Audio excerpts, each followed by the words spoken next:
Hello, everybody, and welcome to today's discussion. I'm Matt Rojansky, Director of the Wilson Center's Kennan Institute. Very fortunate today to be able to bring you a conversation with Leonid Volkov. As I'm sure this audience is aware, Alexei Navalny, with whom Leonid has worked closely, was arrested in January after returning to Russia following an attempt on his life, and he has been imprisoned ever since. In that time, the repressions against his anti-corruption foundation and anybody who supports it has been labeled an extremist, barred from participating in Russian elections, and much more. Since these repressions, the question arises in Russia and also outside of Russia, what does the space for opposition look like today? What does its future look like? What is the strategy going into the Russian Duma elections? Let me note that in the coming weeks, we'll be convening other voices on these and related topics. Among them will be Lyubov Sobol, who's a lawyer for the Anti-Corruption Foundation, as well as Galina Timchenko, who's a journalist and CEO of the independent online newspaper Medusa, which of course last month was added to the Russian government's list of foreign agent media outlets. And so now when you go to their website, you see the obligatory announcement that it is foreign agent material.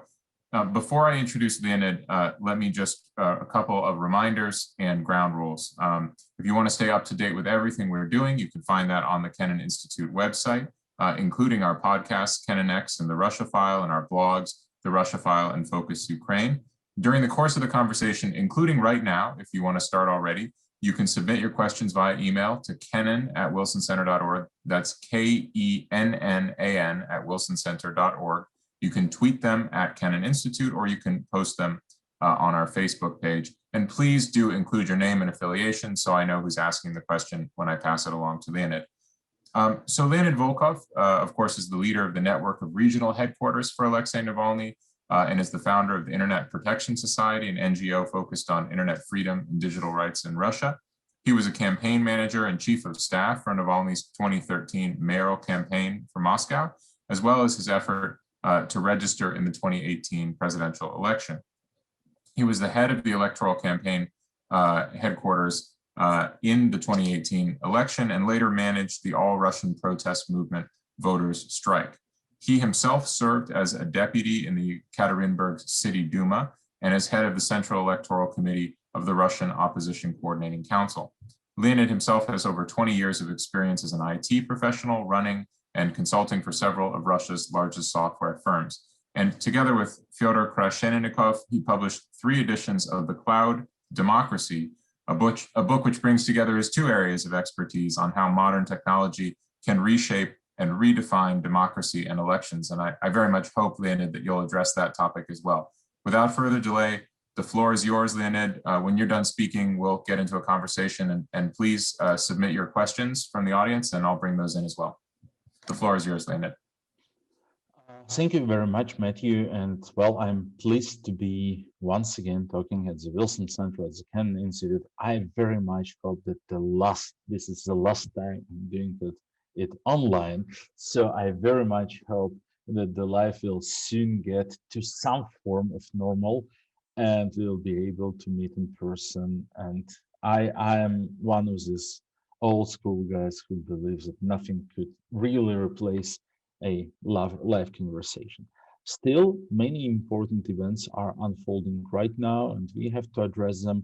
And let me just first shortly recap like what is happening right now, and to put it in the context of Russian political events. So it might sound very dramatic, and it is quite dramatic that a month ago, the Office of Moscow prosecutors filed to the court that a petition to recognize both Navalny's Anti-Corruption Foundation and his network of regional offices as extremist organizations, which would, well, prevent them from participating in any form of public and political life in Russia, because everyone who's engaged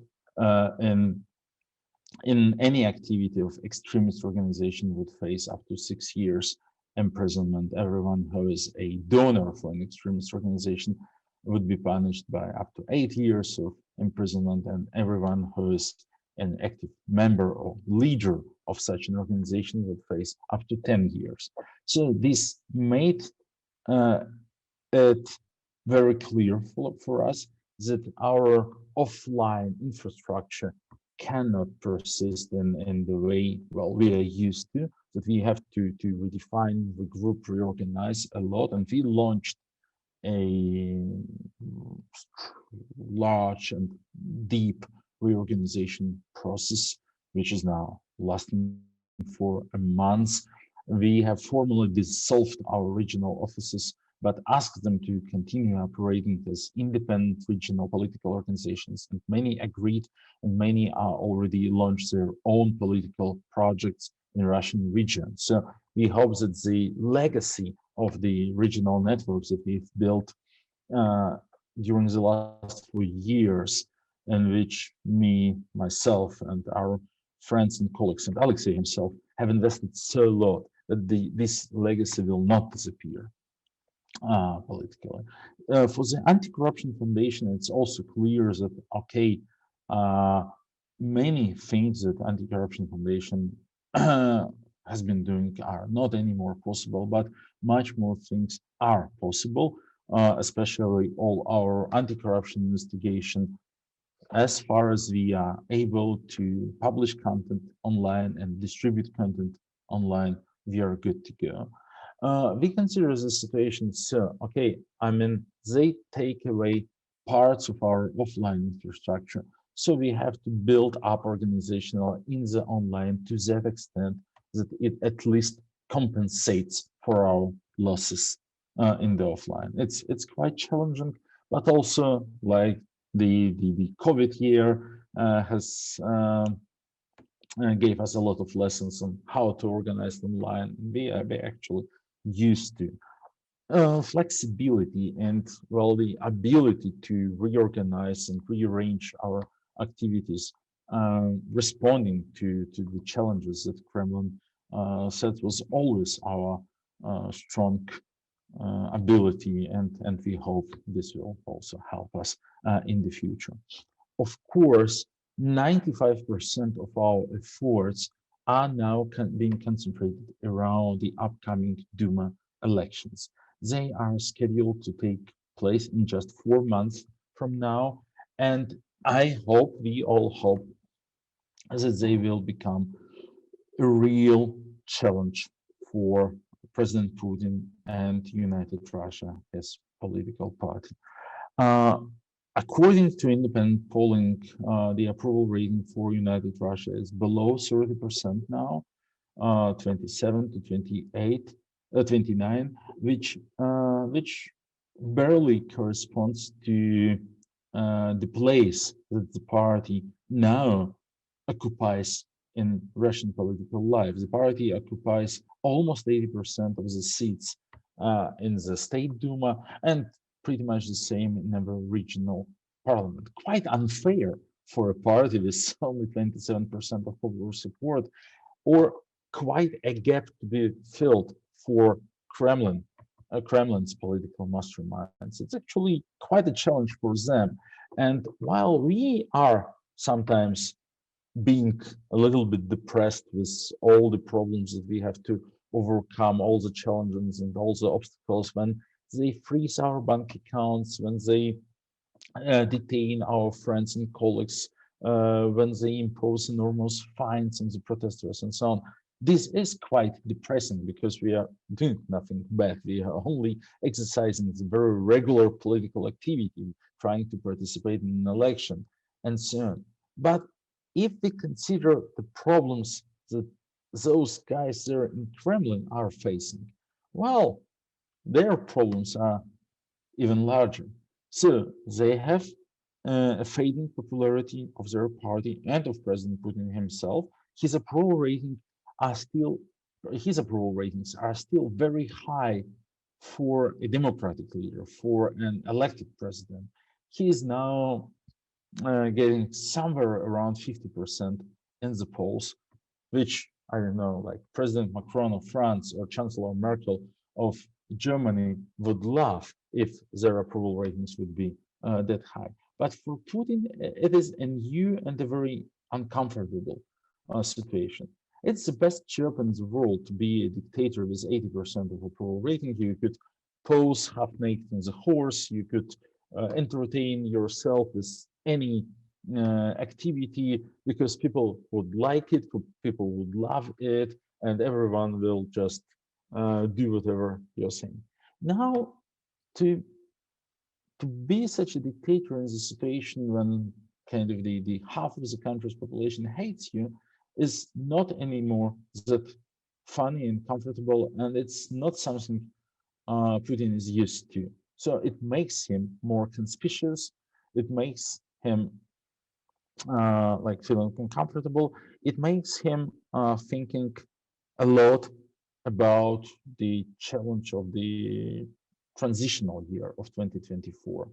He has seen how dramatic and problematic was this transition for his elder political brother, for Alexander Lukashenko of Belarus in August 2020. It was a transition from himself to himself by a dictator, and still it nearly um, cost Lukashenko his throne.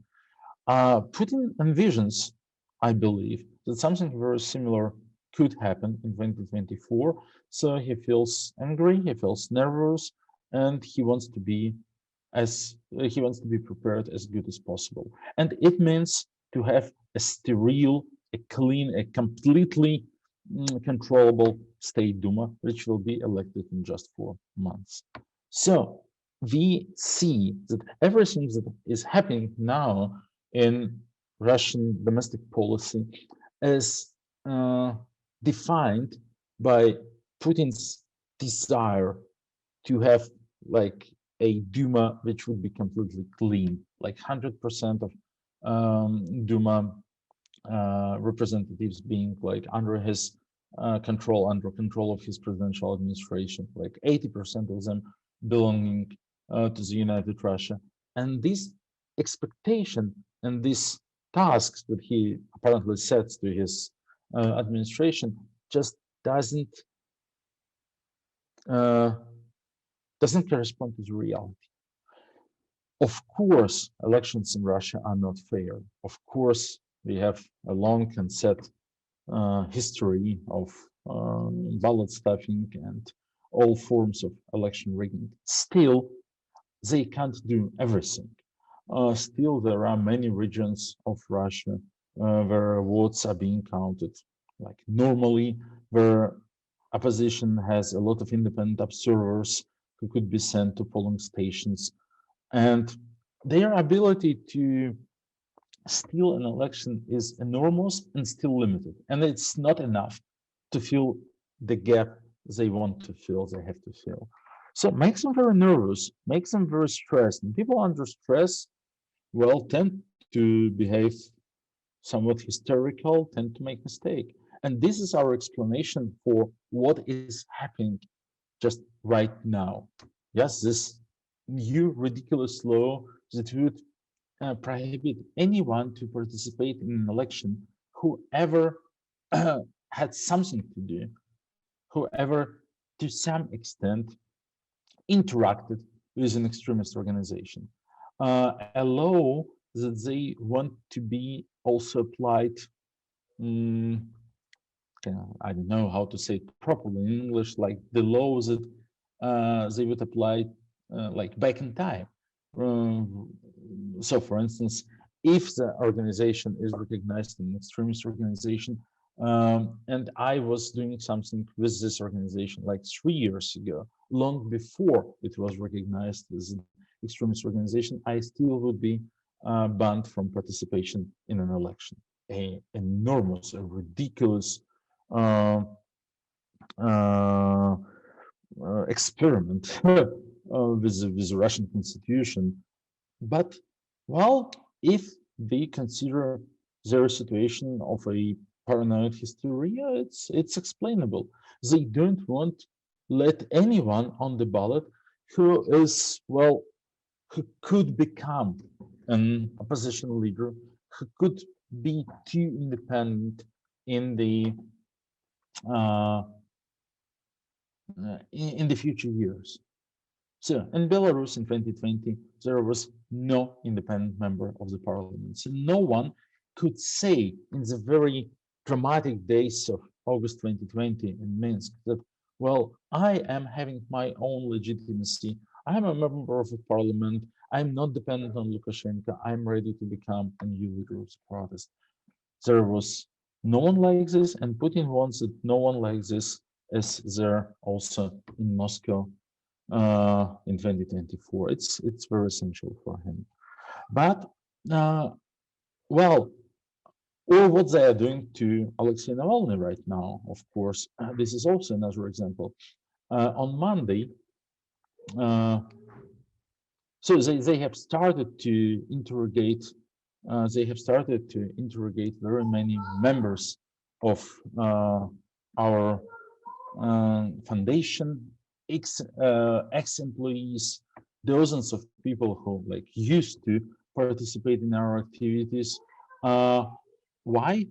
Because they kind of reinitiated a criminal case against Alexei Navalny, a very ridiculous case, an embezzlement case, where allegations are that he kind of made profit of the donations that people have sent to the Anti-Corruption Foundation. We are very proud of the fact that our organization always was running on crowdfunding inside the country, always running on micro donations from hundreds of thousands of donors. So now, on one hand, they are disqualifying all those donors from further participation in Russia's political life, because anyone who donated to an extremist organization will be not allowed to participate in any election in a foreseeable future. On the other hand, they are accusing Navalny person, and also me, of stealing this donation, which is ridiculous, especially for the fact that neither Alexei nor me even have ever drawn a salary from the Anti-Corruption Foundation. There is no single bank transaction in this direction. Contrary to that, we both also were like small donors and also have sent small amounts of money to support the foundation in the past years. So it looks like very soon they will start a new process. They will, well, accuse him of embezzlement, which will result in, well, up to 10 years in prison for him. On one hand, it's not news. We always knew, we always realized that it's just a formality, like for how many years in prison he is sentenced. Putin doesn't want to let Alexei Navalny free. Putin will not allow him to stay in Russia, politically active, alive, not imprisoned, while Putin is there, alive, and still in Kremlin.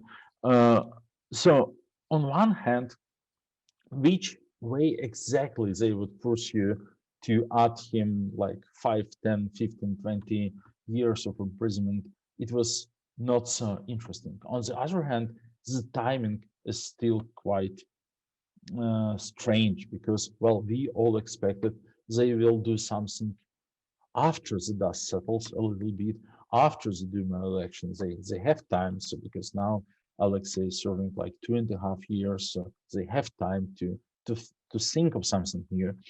But they act so that it looks that they are in enormous rush.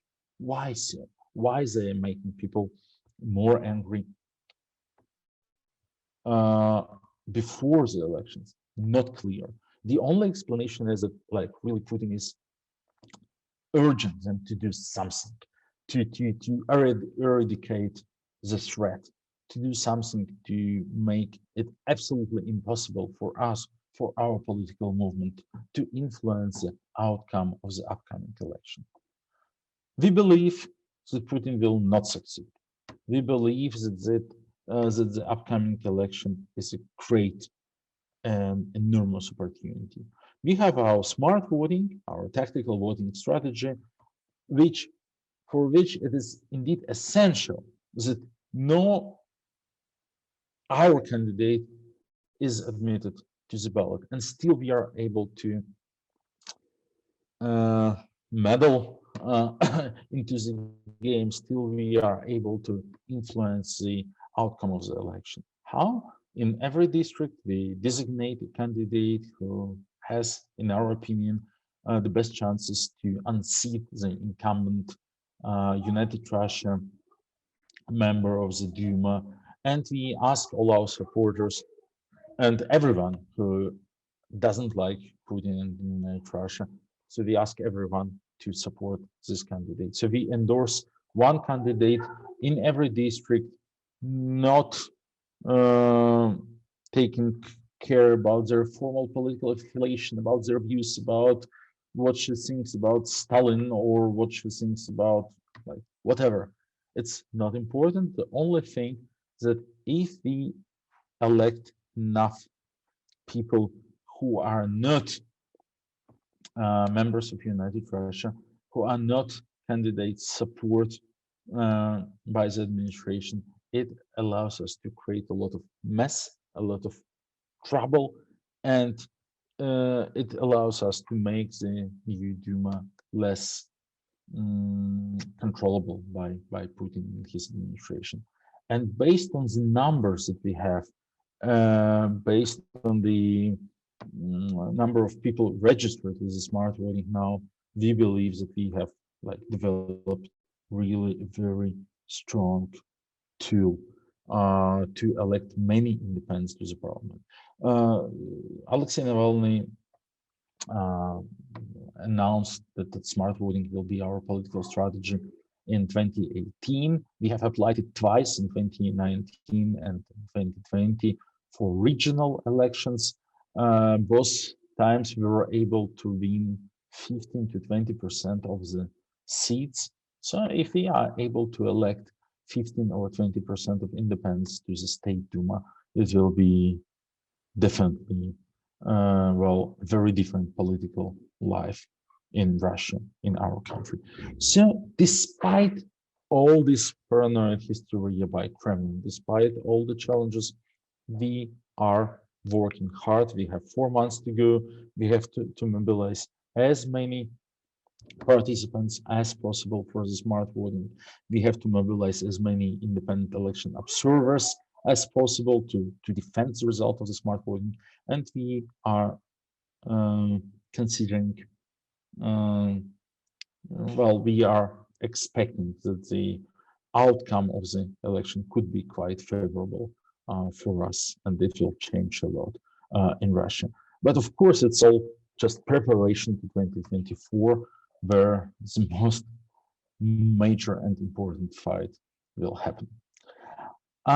This is, well, the introduction about what's going on in Russia. I didn't cover at all, like, what do we expect from the outer world?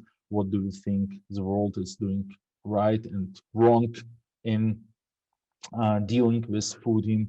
I didn't cover also a very important issue of internet platforms and how, ironically, they are crucial for Russian democracy. But well, let's jump as soon as possible to the most interesting part of the conversation, to the Q&A, and I hope I will have a chance to cover these issues as well.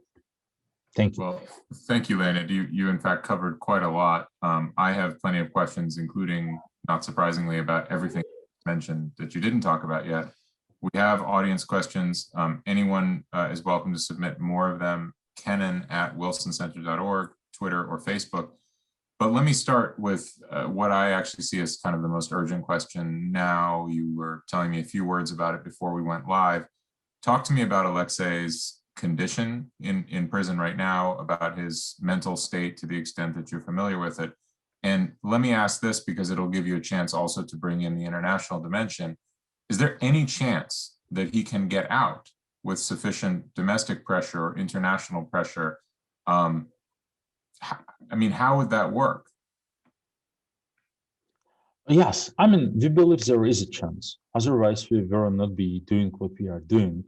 I mean, Putin is quite stubborn, but still quite rational. Putin always tries to compare the upsides and downsides of every decision.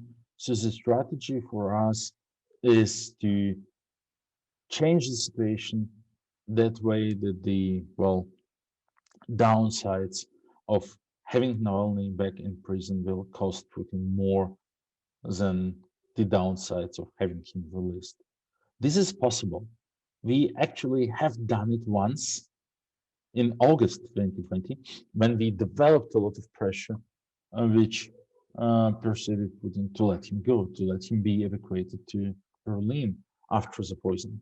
Okay, Putin relied on the judgment of his medical advisors who apparently have told him that, well, Novichok will not be traceable in the body after 48 hours, that they have waited enough before giving green light to transportation. So, well, they probably Putin fired the chief forensic expert of the Russian Federation a week after Navalny has been transported to Germany, and they have confirmed no drugs there, and so on. So there are many circumstances around, but still, we know it is possible.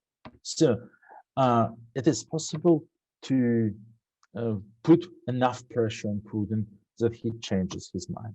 If we don't do, we know what happens. And Navalny will stay there forever until one of the two men dies.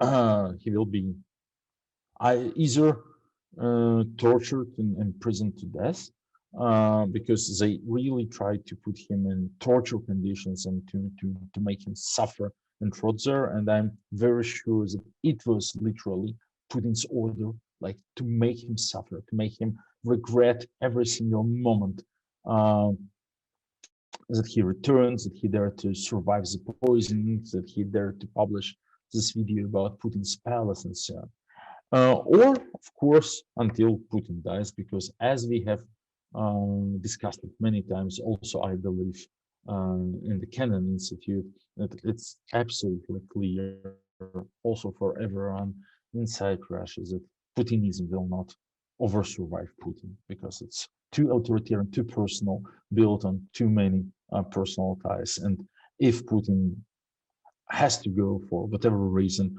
Putinism will go through an enormous crisis and most probably will perish. So yes, so now this is Putin's decision not to let him out. Now this is Putin's intention. But it was also Putin's intention to kill him, and he failed. It was also Putin's intention to do this and that. We don't have to take his intentions for granted, and we have to consider that it's possible to influence them to affect them. The most important finding of Navalny's investigation about Putin's palace is the fact that this man, Vladimir Putin, cares the most about money.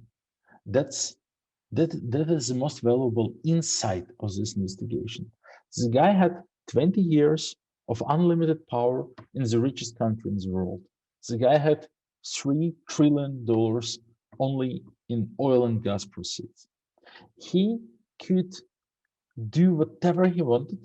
He could make his legacy fly to Mars, the best educational system in the world, the best roads in the world, whatever.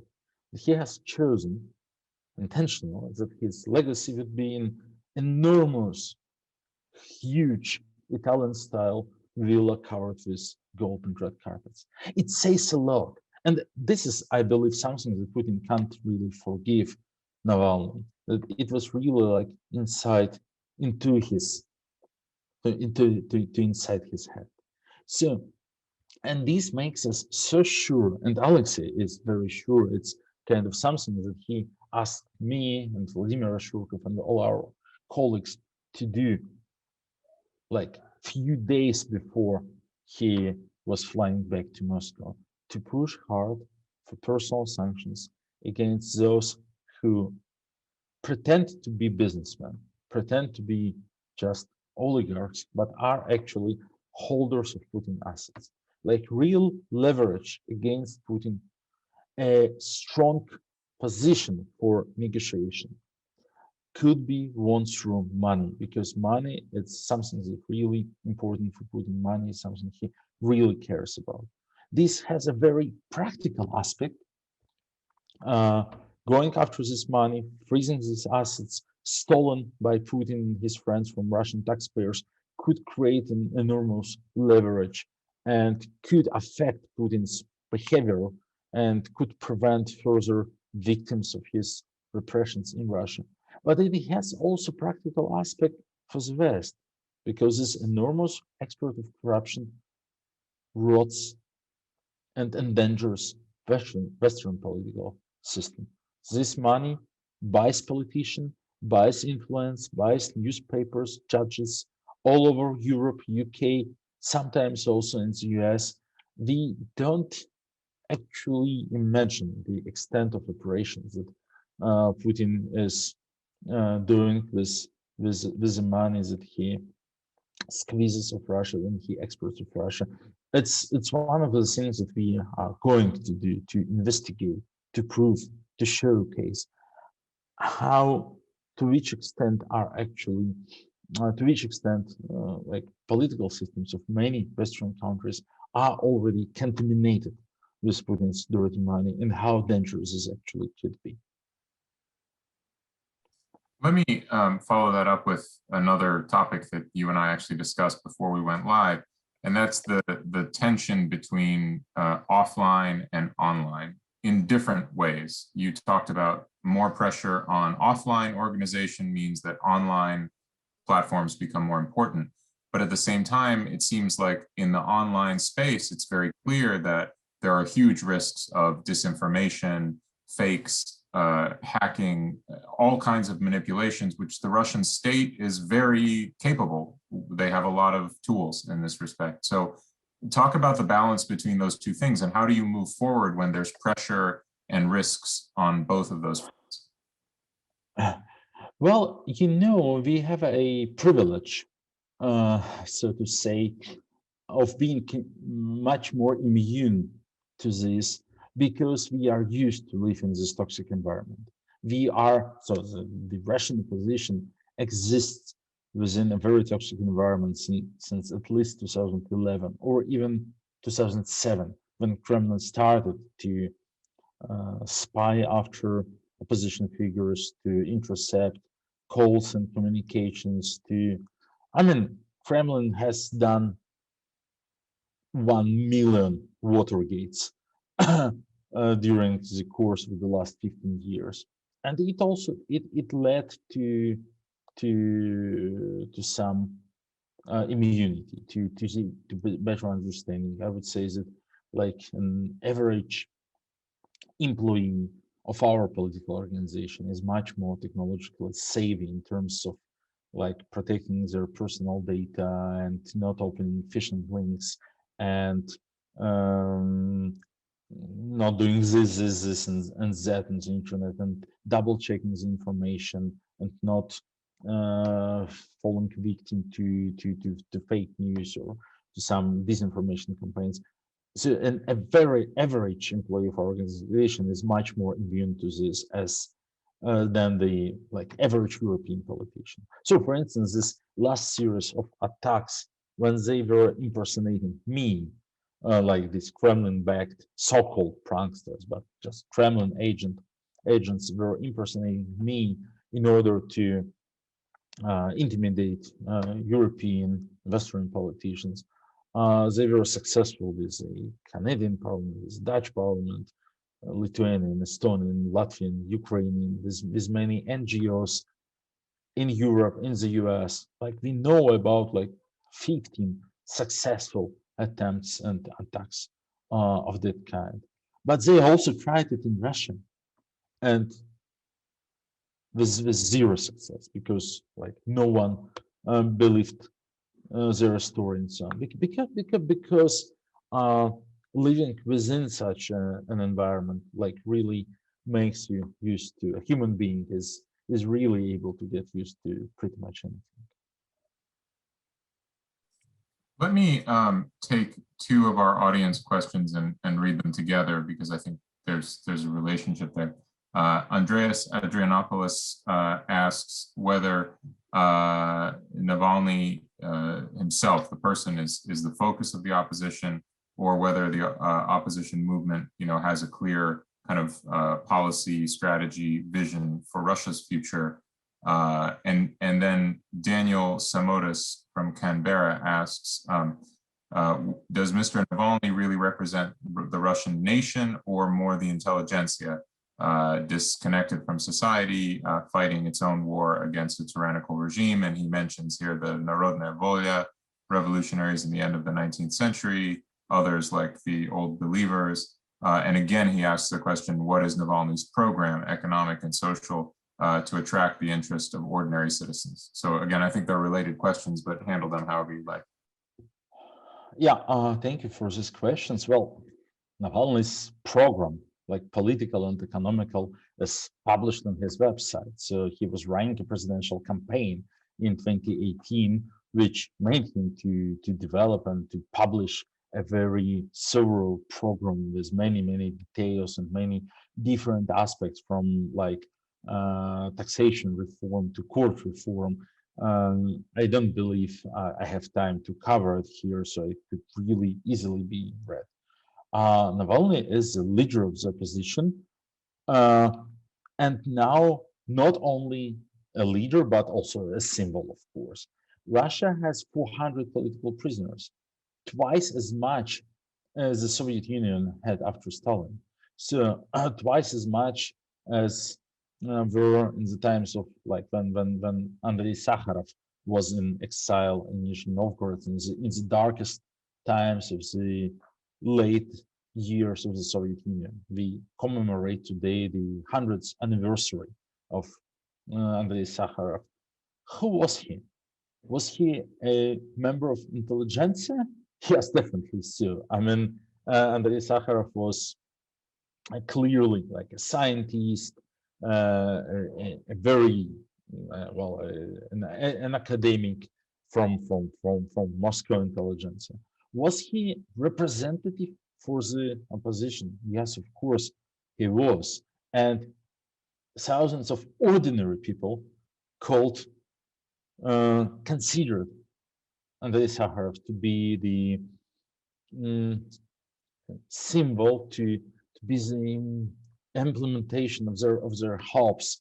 And many ordinary peoples really made pilgrimages to him, to his exile in Gorky, in Nizhny Novgorod, just to talk to him, to ask him to protect them while he was in exile himself.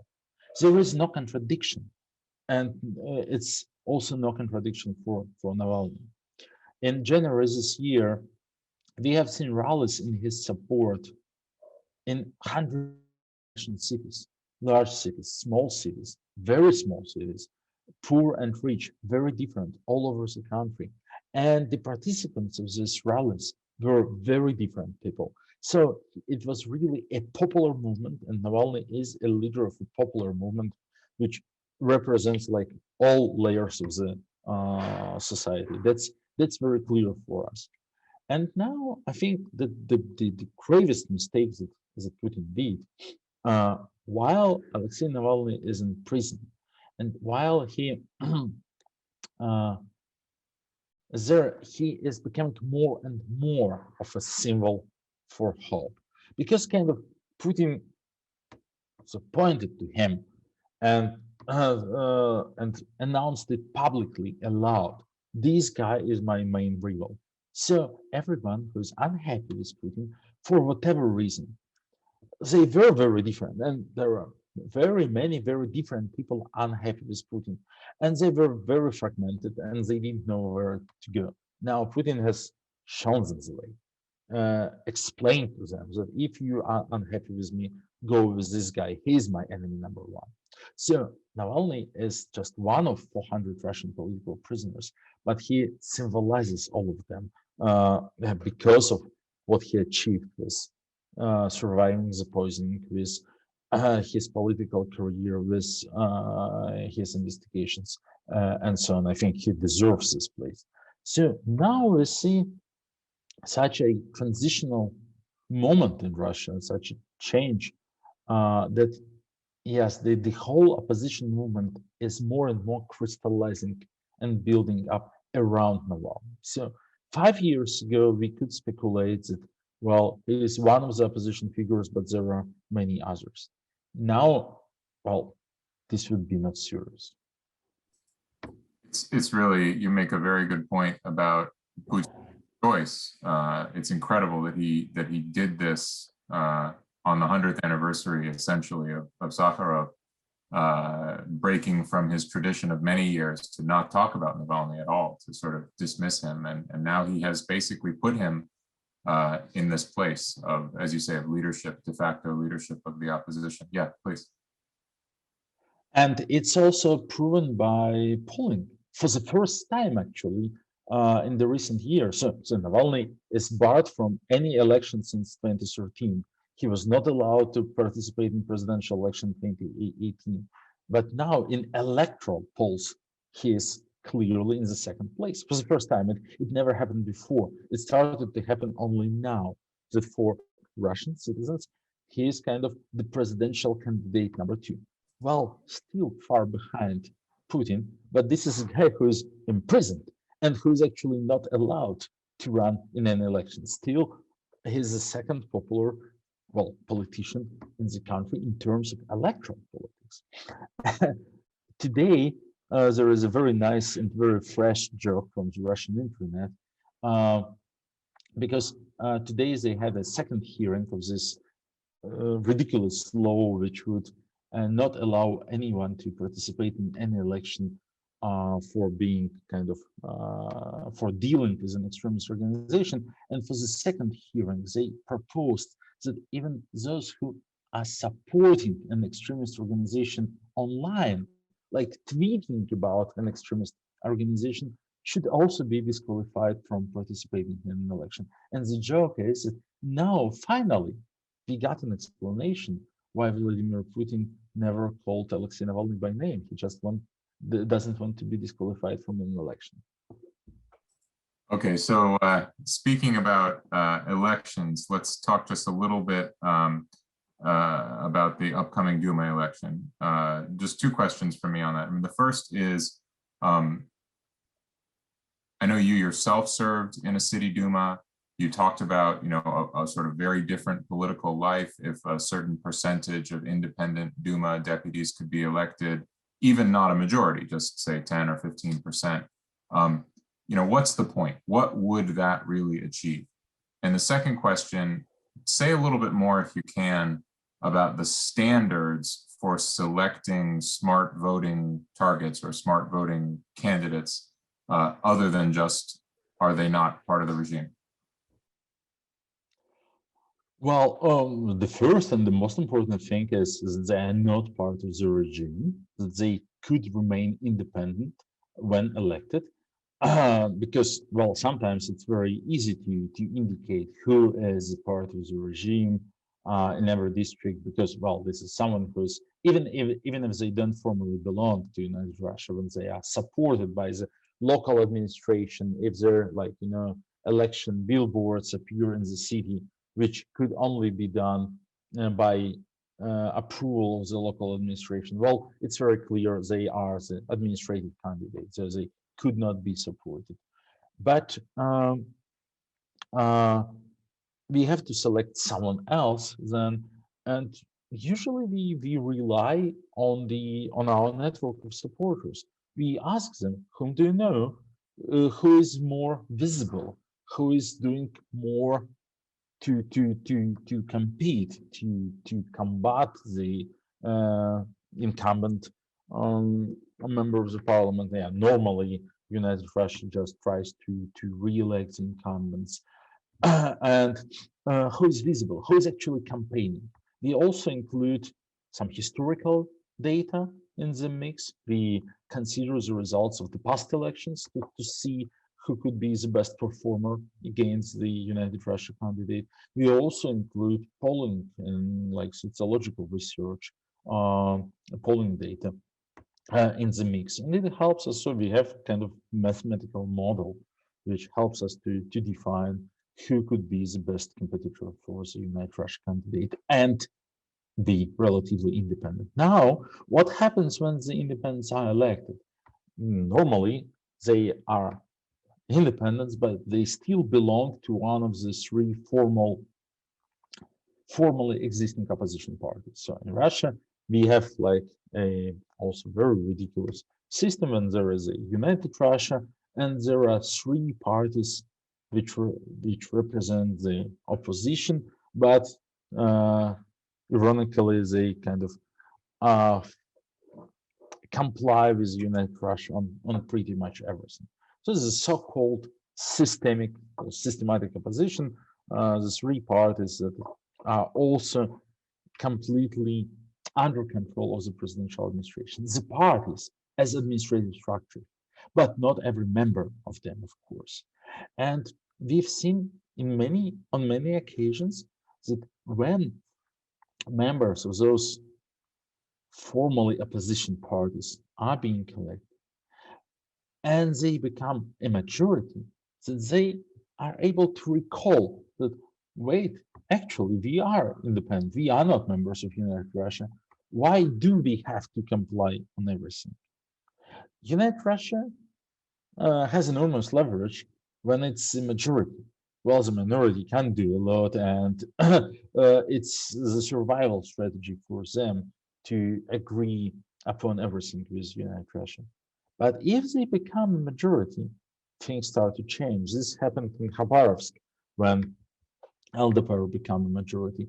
This happened last year in Tomsk when, due to smart voting, only 8 of 27 members of the city council were elected from the United Russia, and suddenly the members of the Communist Party and other parties that always were ready to vote for to support anything that United Russia is saying. They felt this taste of freedom, of political competition, and they started to act as if they were like true independents. And even if they don't succeed, so for instance, in the Moscow City Council, which is the most important regional parliament in Russia, in 2019, using smart voting, we managed to elect 20 members of not 20 members of the parliament not belonging to the United Russia out of 45. So we were 3 seats short of the majority. And of course, we know that if we would be able to get the majority, the situation will change dramatically. In our situation, of course, the Moscow government corrupted or somehow incorporated many of the independents that we were able to elect. Many, but not uh, everyone, uh, because like 8 or 9 out of those 20 still are very independent. They participate in the rallies, they ask questions from the mayor of Moscow, they represent their voters. Well, 8 and 9 out of 45 is not a lot, but it's still 8 people more than in the previous edition of the Moscow City Council. And it's important.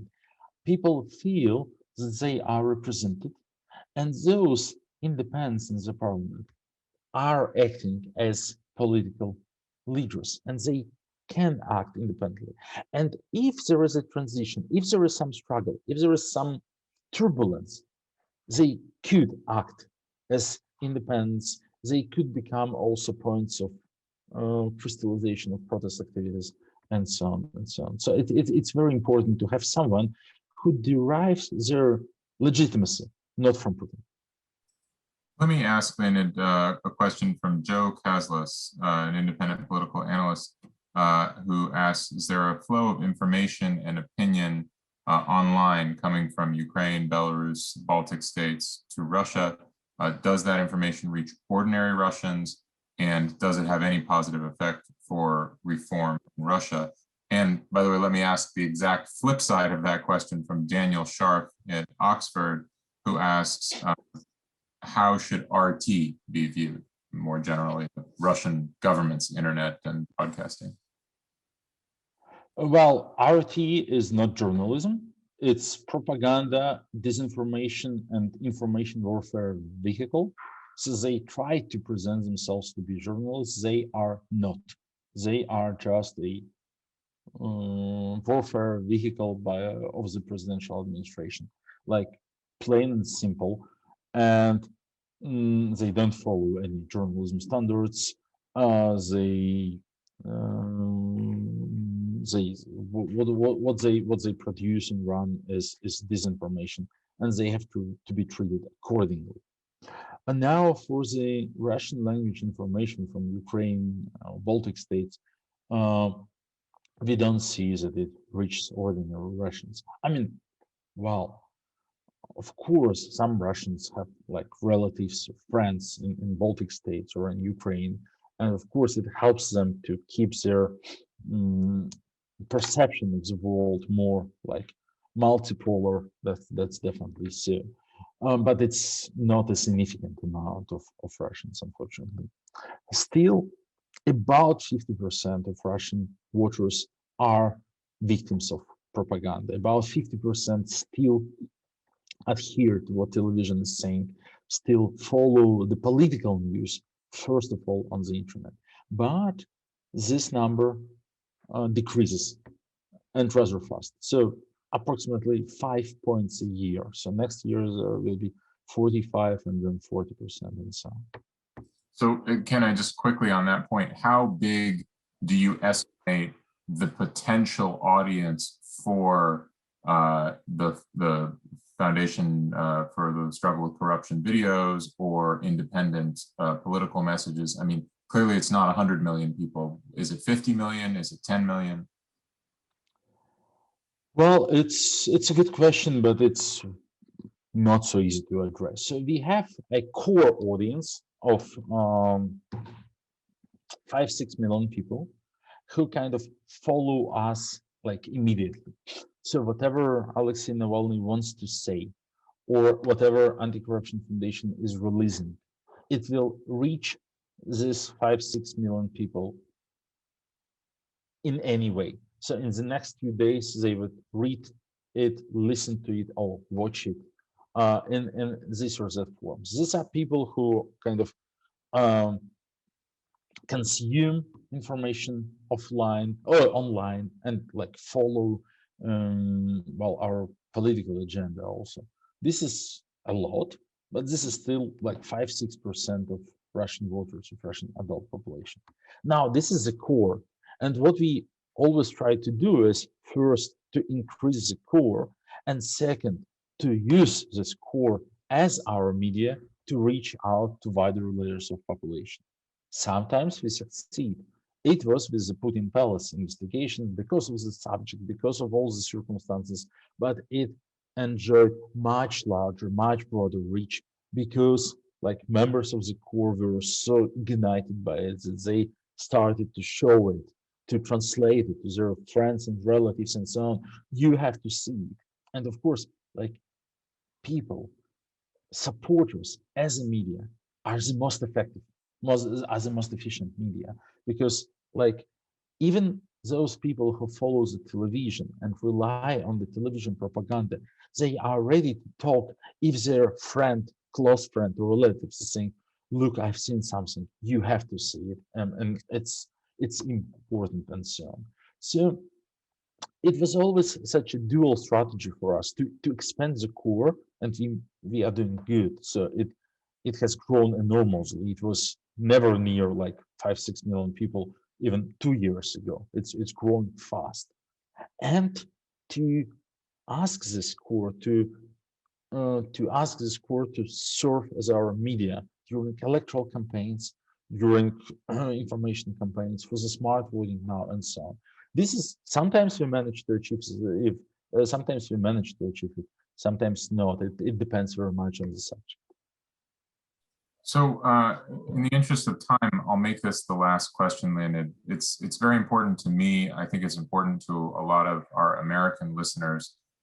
President Biden is going to have a summit with Putin in the next month. We know, of course, they'll talk about nuclear issues, they'll talk about security issues. They're, of course, always going to do those things.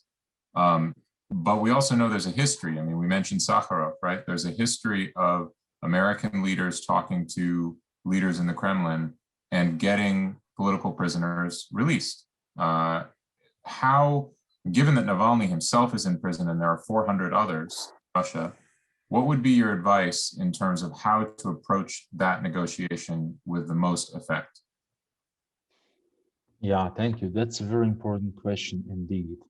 So, well, American leaders have been efficient in releasing political prisoners, in getting political prisoners in the Soviet Union released, even when they were talking to Gorbachev, to Brezhnev, to Khrushchev, and so on. Putin is unfortunately tougher.